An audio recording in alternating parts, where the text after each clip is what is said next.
ಸೈಟುಗಳ ಸೆಟ್ಬ್ಯಾಕ್ ಇಳಿಕೆ ಮಾಡಿ ಜಿಬಿಎ ಅಂತಿಮ ಆದೇಶ. ಹೊಸ ಪಟ್ಟಿಯಂತೆ ನಿವೇಶನದ ಸುತ್ತ ಎಷ್ಟು ಜಾಗ ಬಿಡಬೇಕು?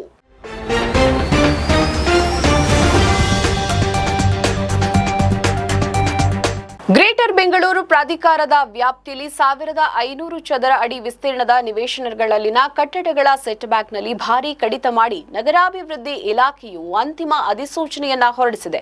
600 ಚದರ ಅಡಿ ವಿಸ್ತೀರ್ಣದ ನಿವೇಶನದಲ್ಲಿ ನಿರ್ಮಿಸಿರುವ ಕಟ್ಟಡಗಳ ಹಿಂಭಾಗದಲ್ಲಿ ಸೆಟ್ ಬ್ಯಾಕ್ ಬಿಡುವಂತಿಲ್ಲ. ಮುಂಭಾಗದಲ್ಲಿ 0.75 ಮೀಟರ್, ಎಡ ಅಥವಾ ಬಲಭಾಗದ ಯಾವುದಾದರೂ ಒಂದು ಕಡೆ 0.6 ಮೀಟರ್ ಸೆಟ್ ಬ್ಯಾಕ್ ನಿಗದಿಪಡಿಸಲಾಗಿದೆ. ಇತ್ತೀಚೆಗೆ ಸೆಟ್ ಬ್ಯಾಕ್ ನಿಯಮಗಳನ್ನು ತಿದ್ದುಪಡಿ ಮಾಡಲಾಗಿತ್ತು. ನಿವೇಶನದ ಉದ್ದ ಮತ್ತು ಅಗಲಕ್ಕೆ ಅನುಗುಣವಾಗಿ ಸೆಟ್ ಬ್ಯಾಕ್ ನಿಗದಿಪಡಿಸುವುದನ್ನು ಕೈಬಿಟ್ಟು ಚದರ ಮೀಟರ್ಗೆ ಅನುಗುಣವಾಗಿ ಸೆಟ್ ಬ್ಯಾಕ್ ನಿಗದಿಪಡಿಸಲಾಗಿದೆ. 4000 ಚದರ ಮೀಟರ್ ನಿವೇಶನದಲ್ಲಿ ನಿರ್ಮಿಸುವ ಕಟ್ಟಡದ ಸುತ್ತಲೂ ಕನಿಷ್ಠ 5 ಮೀಟರ್ ಸೆಟ್ ಬ್ಯಾಕ್ ಬಿಡಬೇಕೆಂದು ನಿಯಮವನ್ನು ರೂಪಿಸಲಾಗಿದೆ. 1500 ಚದರ ಅಡಿ ವಿಸ್ತೀರ್ಣದ ನಿವೇಶನಗಳಲ್ಲಿ ನಿರ್ಮಿಸಿರುವ ಕಟ್ಟಡಗಳಿಗೆ ಹೊಸ ಸೆಟ್ ಬ್ಯಾಕ್ನಲ್ಲಿ ಕಡಿಮೆ ಜಾಗ ನಿಗದಿಪಡಿಸಲಾಗಿದೆ.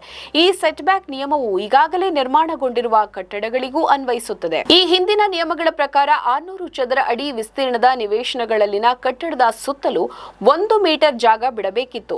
1200 ಚದರ ಅಡಿ ನಿವೇಶನದ ಕಟ್ಟಡಗಳ ಸುತ್ತಲೂ 1.50 ಮೀಟರ್ ಸೆಟ್ ಬ್ಯಾಕ್ ಬಿಡಬೇಕಿತ್ತು. ಅಂತಿಮ ಅಧಿಸೂಚನೆಯಲ್ಲಿ ನಿಗದಿಪಡಿಸಿರುವ ಸೆಟ್ ಬ್ಯಾಕ್ನಂತೆಯೇ ಸ್ಟೀಲ್ ಸೇರಿದಂತೆ 4 ಅಂತಸ್ತಿನ ಕಟ್ಟಡಗಳನ್ನು 12 ಮೀಟರ್ ಎತ್ತರ ಮೀರದಂತೆ ಕಟ್ಟಿಕೊಳ್ಳಲು ಅವಕಾಶ ಕಲ್ಪಿಸಲಾಗಿದೆ.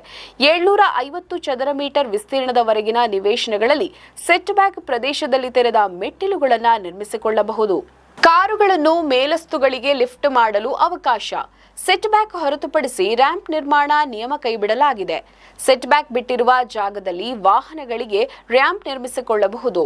ಈ ಜಾಗದಿಂದಲೇ ಕಾರುಗಳನ್ನು ಕೆಳ ಅಥವಾ ಮೇಲಿನ ಅಂತಸ್ತುಗಳಿಗೆ ಲಿಫ್ಟ್ ಮಾಡುವ ಅವಕಾಶವನ್ನು ನೀಡಲಾಗಿದೆ. ನಮ್ಮ ಈ ವಿಡಿಯೋ ನಿಮಗೆ ಇಷ್ಟ ಆದಲ್ಲಿ ಲೈಕ್ ಮಾಡಿ, ಶೇರ್ ಮಾಡಿ, ಕಮೆಂಟ್ ಮಾಡಿ ಮತ್ತೆ ಸಬ್ಸ್ಕ್ರೈಬ್ ಮಾಡಿ.